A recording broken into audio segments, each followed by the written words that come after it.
Okay. So today we'll just go over whatever you have learnt in school. School में जो जो सीखा है थोड़ा सा देखते हैं मैथ स्टार्ट करने से पहले याद है क्या वो चीजें सब. Okay.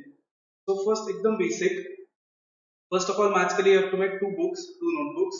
एक नोटबुक बनाओ सिर्फ फॉर्मूलाज के लिए एंड दूसरा नोटबुक बनाओ सिर्फ क्वेश्चन एंड आंसर्स के लिए. सो दैट एग्जाम के पहले दिन सिर्फ ये नोटबुक पढ़ा तो काम हो जाएगा. ओके, ठीक है. तो in the notebook where we'll note down all the formulas, let's just see some basic concepts first. मुझे बोलो नेचुरल नंबर्स क्या होता है? One, two, three up to infinity. Okay, उसमें फ्रैक्शन वाले नंबर्स आते हैं क्या? नहीं. Okay, fine. Then whole numbers क्या होता है? Correct. If we include zero in this then zero, one, two, three up to infinity. Okay. फिर अगर आपको वेन डायग्राम्स याद है तो अगर मैंने ये सर्कल को बोला नेचुरल नंबर्स, तो मैंने होल नंबर्स का सर्कल कहां पे ड्रॉ करना चाहिए वेन डायग्राम के टर्म्स में?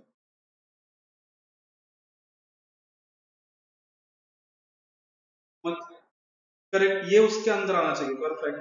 मतलब this should be whole numbers where ये जो पार्ट है यहाँ पे क्या आएगा? सिर्फ जीरो आएगा. Correct, fine. If we include negative numbers in this, zero के पहले आता है लाइक जीरो के पहले आएगा minus one, minus two, minus three up to minus infinity. And zero के बाद one, two, three up to infinity. इसको क्या बोलते हैं? You know, integers. Correct. So where should I draw integers then?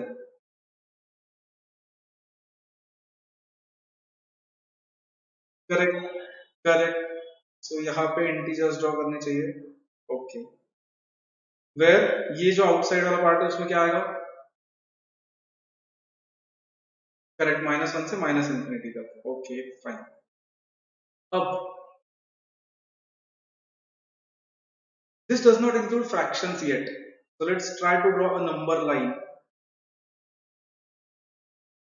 Integers में fractions नहीं आते. Integers में सिर्फ हाँ non fractions आते. So if we start from 0, 1, 2, 3 up to infinity and here minus 1, minus 2, minus 3 to infinity.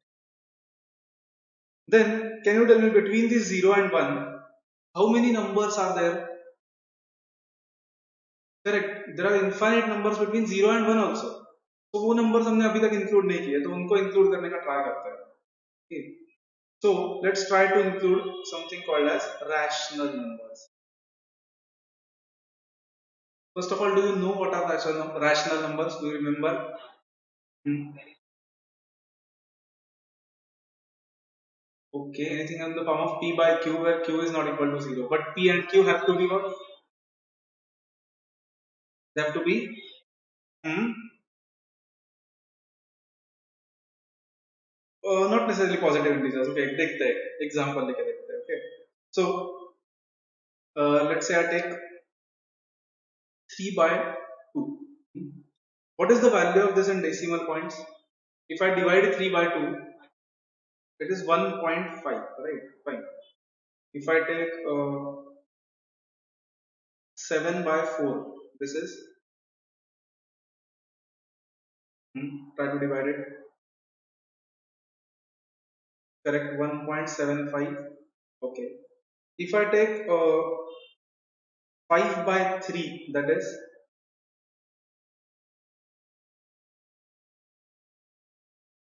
not 0 point, right? It will be 1 point, 6 and then 6 recurring. So 1.6 recurring, right? 1.666666. Okay. Now the last one, can you try this? 1 by 7.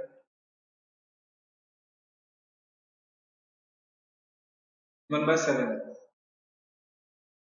Okay.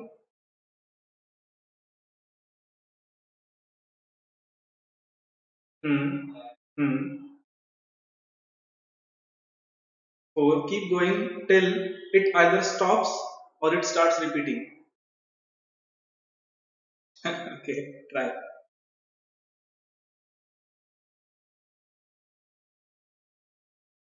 So 0 or directly divided 0.10. So 7 ones are 10. 3. So 7 into 4 is 28. 2. So 7 into 2 is 14. Then 8, correct. 5. 5, correct.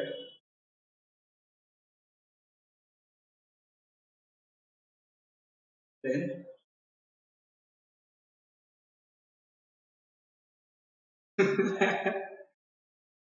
okay, this 7. Yeah, in fact, this will repeat. Okay, 1, 4, 2, 8, 5, 7, 1, 4, 2, 8, 5, 7. This pattern will keep on repeating. Okay, fine. Okay, so these decimals are either stopping or repeating themselves. But what if I take root 2? Do you know approximate value of root 2? 1.414 something something. Okay. और you शायद school में सीखा होगा 2 का root कैसे निकालते हैं हाथ से, राइट? मुझे बोलो वो कभी स्टॉप होता है क्या या रिपीट होता है क्या? वो कभी स्टॉप या रिपीट होता है क्या? नहीं, correct. So it does not stop, it does not repeat. If we take pi, what is value of pi? Approximate 3.14159265 something something. That does not repeat, that does not stop.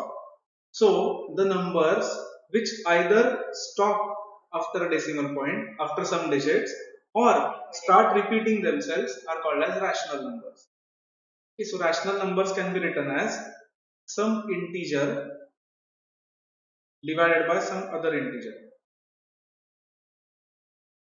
जिसको हम p by q बोलते हैं generally. p by q, यहाँ पे सिर्फ q zero नहीं हो सकता. q जीरो होगा तो क्या होगा? प्रॉब्लम क्या आएगा? एनीथिंग अपॉन जीरो डिफाइंड होता है क्या? Anything upon zero, what is it? हाँ, नो. जीरो से 9 को डिवाइड करते गए तो क्या आएगा? सोचो. हो सकता है क्या डिवाइड? हो नहीं हो सकता है. So it is not defined और इट इज इंफिनिटी, राइट? सो इसलिए वो डिनोमिनेटर जीरो नहीं हो सकता. सो रैशनल नंबर्स मतलब क्या? एक इंटीजर डिवाइडेड बाय सम दूसरा इंटीजर, उसको बोलते हैं रैशनल नंबर्स. तो ये रैशनल नंबर्स जो होते हैं वो आइदर डेसिमल पॉइंट के बाद स्टॉप होता है या फिर रिपीट होने लगता है, रिकरिंग होने लगता है. तो मुझे बोलो ये सपोज मैं लिखा, forget about this for a while, root 4, is it rational number? No. But tell me, 4 का रूट 2 होता है क्या? 2 into 2 4 होता है ना, राइट? तो मतलब कहना से वो तो रैशनल नंबर है क्योंकि इंटीजर आ रहा है. Fine. But if I write root 5, तो वो तो हमें पता नहीं है, वो तो पॉइंट में आएगा, वो परफेक्ट स्क्वायर नहीं है, करेक्ट? तो ये क्या आएगा? रैशनल नंबर नहीं आएगा. If I write just 4, is it rational number? Yes, because it can be written as 4 upon 1. ये भी इंटीजर है, ये भी इंटीजर है, ठीक है.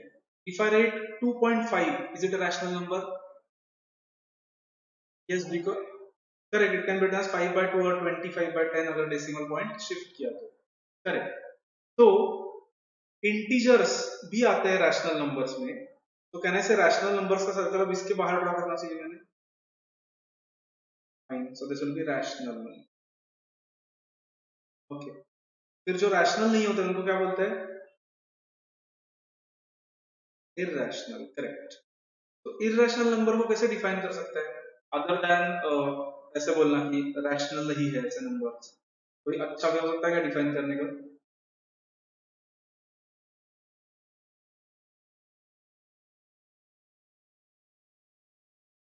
Non terminating. ओके.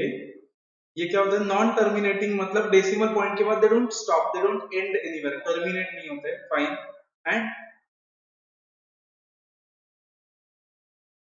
टर्मिनेट, ये भी टर्मिनेट नहीं हो रहा है. देखो 1/3 किया तो ये भी तो टर्मिनेट नहीं होता है, लेकिन ये तो रैशनल है क्योंकि ये तो 0.3333 आने लगता है हमेशा के लिए, right? Correct, non terminating and non recurring, मतलब एंड भी नहीं होते एंड रिपीट भी नहीं होते, नॉन रिकरिंग। करेक्ट। ओके, तो फिर अब सोचो कि इररेशनल नंबर्स का सर्कल मैंने कहां पे ड्रॉ करना चाहिए, जैसे कि √2, पाई, या परफेक्ट स्क्वायर जो नंबर्स नहीं होते वैसे नंबर्स का रूट कैसे ड्रॉ करना चाहिए मुझे सर? इररेशनल, उससे सोचो, how should I draw it?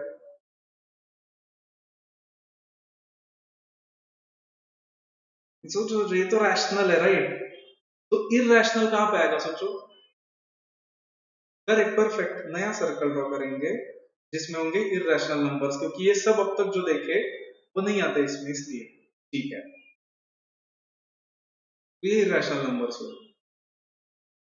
Do you know कि रैशनल, इररेशनल, ये सभी नंबर्स को मिला के क्या बोलते हैं?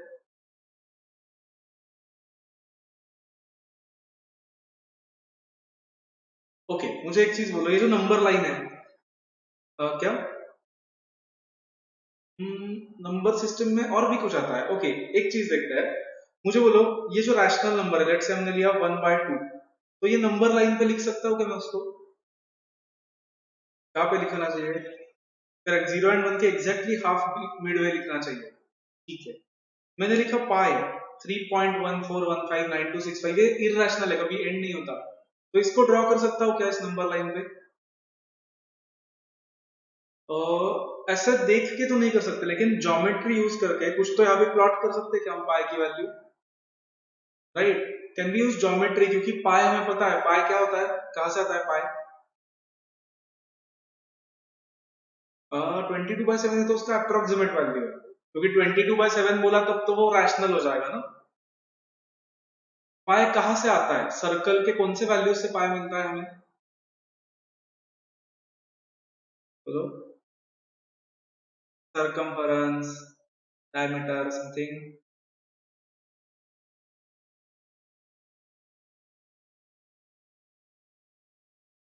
Do we get it from circumference and diameter का रेशियो? वो पाई होता है। हाँ, ओके, फाइन। तो maybe we can plot a circle and try to plot pi here, geometrically हम प्लॉट कर सकते हैं कि 3 और 4 के बीच में वो आएगा। बट ठीक है, तो ये जो नंबर्स है, रैशनल नंबर है 1/2, इसको भी हम प्लॉट कर पा रहे हैं, इररेशनल नंबर को भी हम प्लॉट कर पा रहे हैं। इसका मतलब दोनों नंबर्स रैशनल एंड इररेशनल मिला के ये नंबर लाइन पे फिट हो सकते हैं।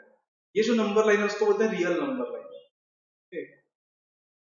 ये रियल नंबर्स का लाइन है, तो रैशनल एंड इररेशनल दोनों को मिला के what we get is called as real numbers. So real numbers are what? Rational numbers plus irrational numbers.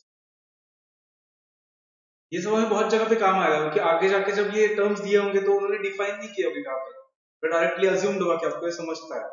तो मुझे बोलो, अगर रियल नंबर्स मतलब रैशनल प्लस इररेशनल है, तो मैंने रियल नंबर्स कहाँ पे ड्रॉ करने चाहिए फिर यहाँ पे इस डायग्राम में? हाँ, परफेक्ट, ये बाहर, this will be called as real. ये बाहर वाले पार्ट में कुछ नहीं होगा कि वो एम्प्टी पार्ट है, रैशनल इररेशनल दोनों मिलके। ठीक है, अब ये रियल है, रियल का ऑपोजिट वर्ड क्या होता है? Fake, right. तो फेक नंबर्स नहीं बोलेंगे हम, but will call them something called as imaginary numbers. Imaginary numbers, और it is also called as complex numbers. ये भी एकदम शॉर्ट में, इस पे एक चैप्टर है मैं पूरा, वो देखना है आगे जाके, बट शॉर्ट में समझते हैं अभी क्या है। मुझे बोलो, √4 कैसे निकालते हैं हम?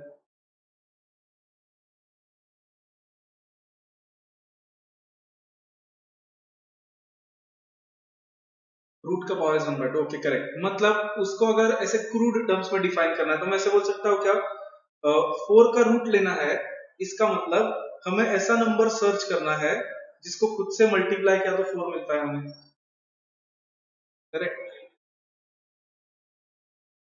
करेक्ट, 2 into 2 4 आता है, इसलिए और 2 का स्क्वायर हम 4 है ऐसा बोलते हैं, इसलिए 4 का स्क्वायर रूट 2 है ऐसे बोलते हैं, ठीक है।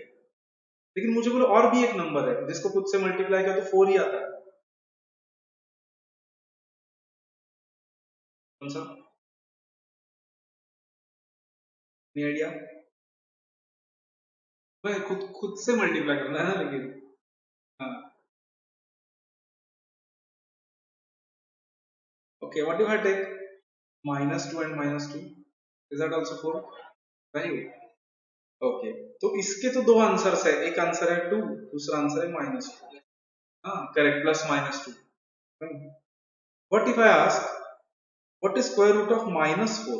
मतलब ऐसे कौन से दो नंबर्स है, मतलब कैसे कौन सा नंबर है जिसको खुद से मल्टीप्लाई किया तो -4 आंसर आता है? बट नहीं, खुद से मल्टीप्लाई करना है ना आयुष। ओके, तो -2 नहीं चलेगा, 2 भी नहीं चलेगा, -2 भी नहीं चलेगा। कहने से there is no such combination जिससे वो आएगा -4, क्योंकि -2 लिख के भी नहीं चलेगा, 2 लिख के भी नहीं चलेगा, ठीक है। तो कहने से हमने अब तक जो सीखा है उसके बेसिस पे this number does not exist. अब तक जो सीखा है हमने स्कूल में वगैरह उसके बेसिस पे this number does not exist, correct.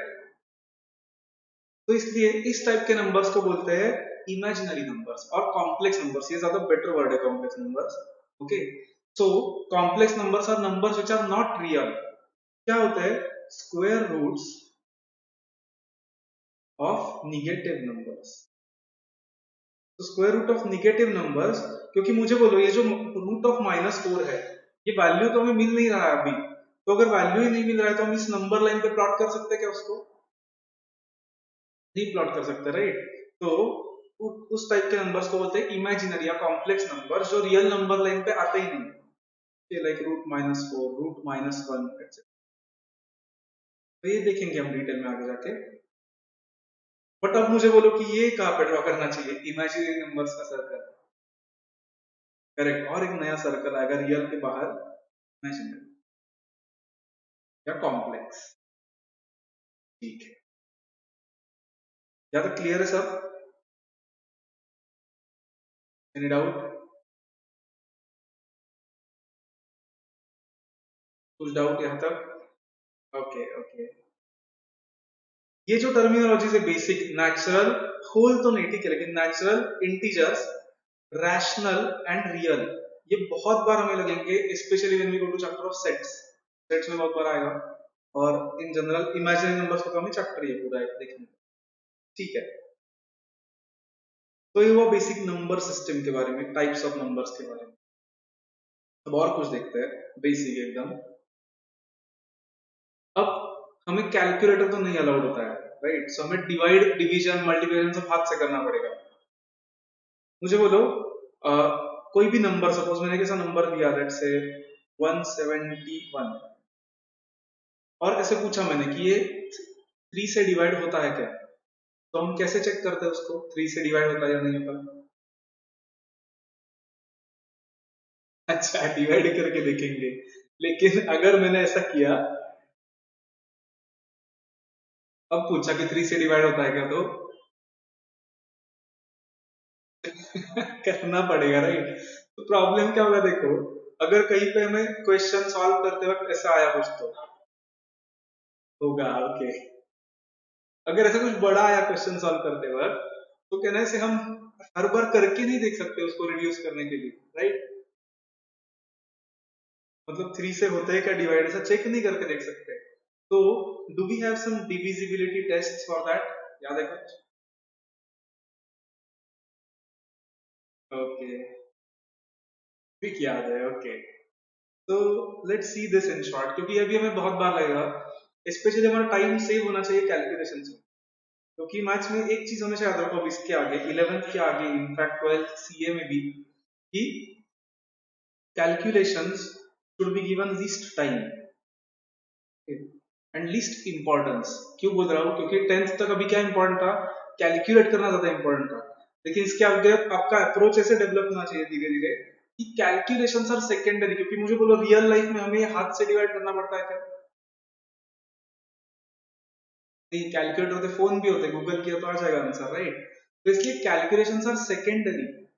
What is most important है आपको क्वेश्चन समझ के फ्रेम कर सकते, यहां तक पहुंचना इज मोस्ट इंपॉर्टेंट, इसके आगे करना इज सेकेंडरी। इसलिए इसमें कम टाइम जाना चाहिए, सबसे लीस्ट टाइम। तो इसलिए कुछ डिविजिबिलिटी टेस्ट देख लेते हैं, सो दैट आगे जाके वो फास्ट फास्ट हो पाएगा कि कोई नंबर किसी स्पेसिफिक नंबर से डिवाइड होता है या नहीं होता। तो मुझे बोलो, टेस्ट ऑफ टू क्या होता है, मतलब कोई भी नंबर टू से डिवाइड होता है या नहीं होता है, कैसे चेक करते हैं? Correct, number should be even, that's all. Number should be even, even मतलब एंड में क्या आना चाहिए उसके? Correct, end with 0 2 4 6। ठीक है। What is test of three? पता नहीं, ओके। ठीक है, देखो सपोज मैंने कैसा नंबर दिया, 1 4। हाँ हाँ, दैट इज करेक्ट। तो 141 ऐसा नंबर दिया और बोला कि चेक करो कि 3 से डिवाइड होता है क्या, तो होता है या नहीं होता? क्या करते हैं हम? Correct, correct, sum of digits should be divisible by 3, so the sum of digits should be divisible by 3। तो 1 + 4 + 1 6 आता है। हाँ, नोट करके रखा तो रखो, रखना है तो रखो, मतलब क्योंकि आगे कभी रेफर करना है क्विकली तो कर पाओगे, शॉर्ट में नोट करवाएंगे कुछ नहीं। तो 1 + 4 + 1 is 6, 6 तो डिवाइड होता है, क्योंकि देखो हमारे सिलेबस में ना अप्लाइड मैथ्स में लॉजिकल रीजनिंग भी होने वाला है। तो रीजनिंग जब हम ऐसे कैलकुलेशंस करेंगे ना क्लॉक के, जो स्कॉलरशिप में वगैरह अगर आपने दिया हुआ एग्जाम या टैलेंट सर्च का वगैरह एग्जाम, तो उसमें ऐसे क्वेश्चंस होते हैं, याद है क्या, कि 8 लोग इतने टाइम में कंप्लीट करते हैं तो 10 लोग कितने टाइम में कंप्लीट करेंगे? 8 लोग एक काम इतने दिन में कंप्लीट करते हैं, तो 10 लोग वही काम कितने दिन में कंप्लीट करेंगे? इस टाइप के क्वेश्चंस होने वाले हैं, तो वहां पे ये सारी चीजें क्विक कैलकुलेशंस के लिए यूजफुल रहेगी, तो नोट डाउन करो। और एक एग्जांपल देखना है, तो सपोज 245 ये डिवाइड होगा क्या, बोलो? नहीं होगा, इसका टोटल आता है 11, 11 is not divisible by 3, 6 is divisible by 3। तो सम ऑफ डिजिट्स अगर 3 से डिवाइड हो रहा है तो वो नंबर 3 से भी डिवाइड होता है, अदरवाइज वो तो नंबर 3 से डिवाइड नहीं होता। ठीक है, 4 का बताया?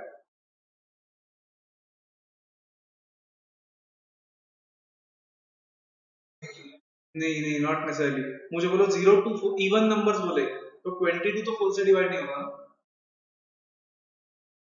राइट? तो एक चीज हम ऐसे करके देख सकते हैं क्या 4 के लिए, कि उसको 2 से डिवाइड करके देखेंगे और फिर इवन नंबर आना चाहिए,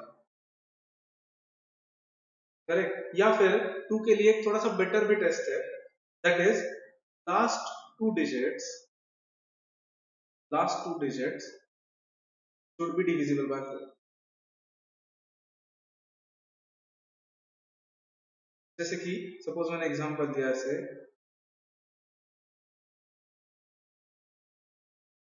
ये 4 से डिवाइड होगा या नहीं वो चेक करना है, तो इसको डिवाइड करके देखना है सिर्फ, 64 को डिवाइड करके देखो 4 से होता है क्या, करके देखो 64/4।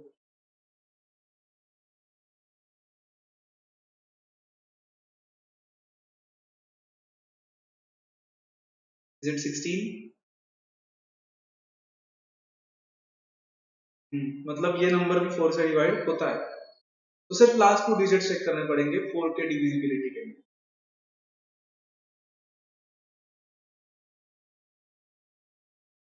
और इवन तो मतलब ऑड है तो छोड़ ही देंगे, ऑड है तो करके भी नहीं देखना है, ये हमें मोस्टली लगेगा लीप ईयर वगैरह फाइंड करने के लिए।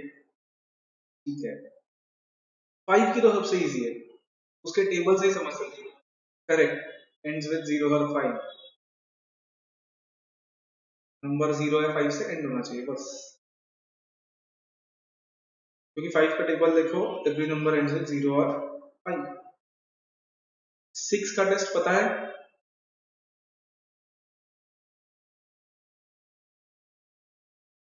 हाँ, परफेक्ट। मतलब और या फिर 2 से डिवाइड भी करने की जरूरत नहीं है, देखो Can I say it should be divisible by 2 and 3? क्योंकि 2 into 3 6 होता है, मतलब करेक्ट। तो ये 2 का डिविजिबिलिटी टेस्ट अप्लाई करो, 3 का भी करो, दोनों हो रहा है तो इट इज डिविजिबल। जैसे कि एग्जांपल सपोज मैंने दिया, हाँ, ये डिवाइड होता है क्या 6 से, बोलो? 2 से हो रहा है, 3 से भी होता है, करेक्ट। उसका टोटल कितना आता है? 3 6 9, करेक्ट। तो डिवाइड होता है 3 से भी, तो 6 से भी होगा, करेक्ट। ओके, अब 7 का डिविजिबिलिटी टेस्ट इज कॉम्प्लिकेटेड। तो 7 का डिविजिबिलिटी टेस्ट अप्लाई करने में इतना टाइम लगता है कि उससे बेटर है 7 से ही डिवाइड करो। तो 7 से अगर करना है तो 7 से करके देखो डायरेक्टली, उससे टाइम सेव होगा ज्यादा। 8 के लिए भी एक अच्छा डिविजिबिलिटी टेस्ट है, पता है? ओके, अब ये 6 के जैसा कर सकते थे हम। 6 को क्या किया हमने, 2 और 3 में स्प्लिट किया, लेकिन प्रॉब्लम क्या है, 8 को स्प्लिट किया तो क्या आएगा, मतलब 2 और 4 कर सकते हैं, या फिर 3 बार 2 आ सकता है। तो उससे कुछ फायदा ही नहीं होगा, क्योंकि 2 से हो रहा है तो 4 से हो रहा है तो 2 से होगा ही ना डिवाइड। तो 8 के लिए what we check is last 3 digit should be divisible by 8।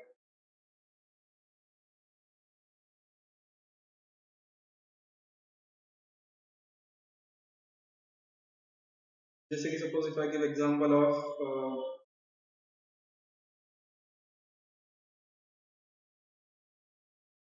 Is this divisible by 8, कैसे चेक, क्या डिवाइड करके देखना पड़ेगा 8 से? करेक्ट, 500 को डिवाइड करके देखो 8 से, नहीं होगा। क्या आएगा, 254, फिर 2 125, तो नहीं होता है डिवाइड, पॉइंट में आंसर आएगा, नॉट डिविजिबल बाय 8। लास्ट 2 मतलब 11 तक हमें देखना है सर, क्योंकि उसके बाद के हम फैक्टराइज कर सकते हैं मोस्ट ऑफ द नंबर्स, और 13 17 ये तो मतलब टेस्ट याद रखने से अच्छा है डिवाइड ही करके देखे। 9, 9 का पता है? 9's divisibility test is like 3. The sum of digits should be divisible by 9. Sum of digits divisible by 9.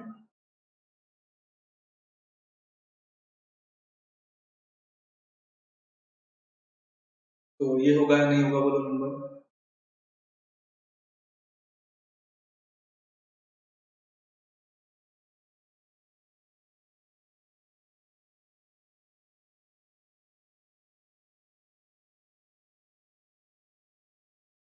Correct, 38 आ रहा है टोटल, तो इसका मतलब नहीं होगा डिवाइड। अगर 9 से डिविजिबल होता तो हो जाता। ठीक है, 10 का तो कुछ भी है, 10 का क्या? हाँ करेक्ट, एंड्स विद 0, बस। और लास्ट 11 का पता है?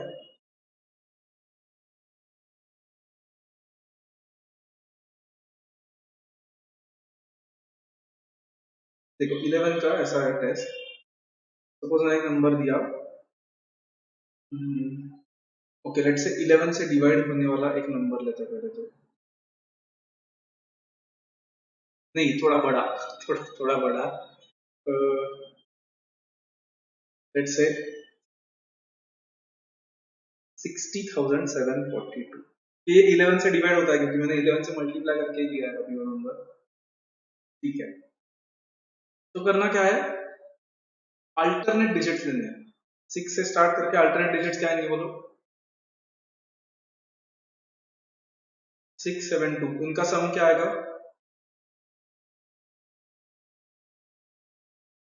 50। और बचे हुए डिजिट्स का सम लेना है, 0 और 4, उसका सम क्या आएगा? तो सब्ट्रैक्ट करो, आंसर क्या आता है?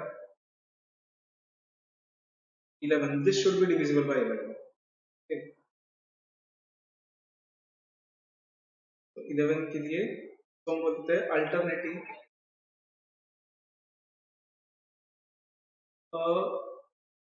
सी डज इट मैटर? अगर उल्टा किया तो निगेटिव आएगा, लेकिन निगेटिव आएगा तो भी हम चेक कर सकते हैं ना वो 11 से डिवाइड होता है या नहीं होता। स्टार्टिंग से लिया या एंड से लिया। हाँ सपोज इसका, हाँ मतलब और एक नंबर भी लगाया ना तो भी वो निगेटिव आएगा, 11 की जगह -11 आएगा फिर। करेक्ट। क्या क्या। ओके, जैसे कि ट्राई करके देखते हैं, चलो 607442, इसमें अगर पहले हमने 674 लिया तो ये कितना आता है,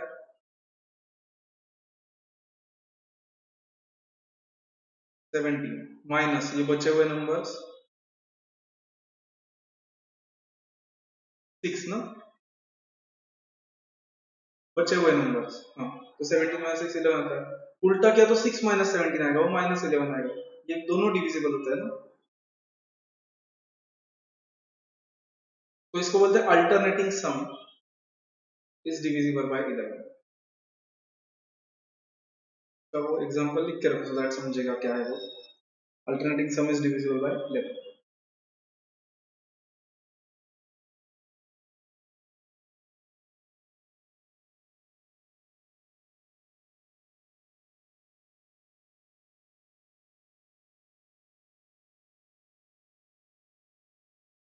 हाँ ओके फाइन,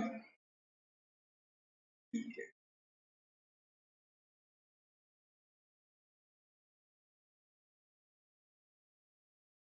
अब आज के लिए हम यही बेसिक देखेंगे। Tomorrow we are going to start with the chapter of indices. उसके पहले और दो बेसिक चीजें जो स्कूल में सीखी है लोगों ने, एलसीएम एंड एचसीएफ या जीसीडी, याद है कुछ ऐसा? कैसे फाइंड करना है याद है क्या, क्या भूल गए? Okay fine. तो कल हम देखेंगे कि एलसीएम कैसे फाइंड करना था, एचसीएफ कैसे फाइंड करना था, मतलब जीसीडी। वो क्यों लगेगा हमें, तो वो भी कुछ चैप्टर्स के लिए रिलेवेंट होगा हमारे लिए, एलसीएम फाइंड करना, एचसीएफ फाइंड करना। एंड देन हम इंडासेस से स्टार्ट करेंगे। इंडासेस के बाद हम उसको लॉग से कनेक्ट करेंगे कि वो रिलेटेड चैप्टर्स है दोनों, इंडासेस एंड लॉगरिथम। ओके, कुछ डाउट आप जो सीखा उसमें? ओके ठीक है। तो फॉर्मूला बुक अलग बनाओ कल से, और क्वेश्चन आंसर्स के लिए अलग बनाओ। कल से हम एक एक कंसेप्ट करेंगे और उस पर क्वेश्चंस करेंगे फिर, ठीक है? हाँ, ये फॉर्मूला बुक में लिखो। सिर्फ फॉर्मूला बुक में क्या लिखना है, जो रिवीजन के लिए काम आएगा, सो दैट एग्जाम के लास्ट डे को सिर्फ वो फॉर्मूला बुक पढ़ा तो भी काम हो जाएगा, समझा? एंड क्वेश्चन आंसर्स में तुम्हें क्वेश्चन आंसर सॉल्व करना है प्रॉपर, सो दैट कभी रेफर करना है तो वहां से रेफर करो। एंड अगर एग्जाम के पहले रिवीजन करना है तो सिर्फ ये बुक पढ़ो फॉर्मूलाज का, एंड कवर हो जाएगा सब। ओके, क्योंकि एक जगह पे नहीं होता ना हमारे पास सब कुछ फॉर्मूलाज वगैरह, ये फॉर्मूला बुक से एक जगह से रिवाइज कर पाओगे तुम। ठीक है, okay then let's stop for today, will meet tomorrow at same time. Okay.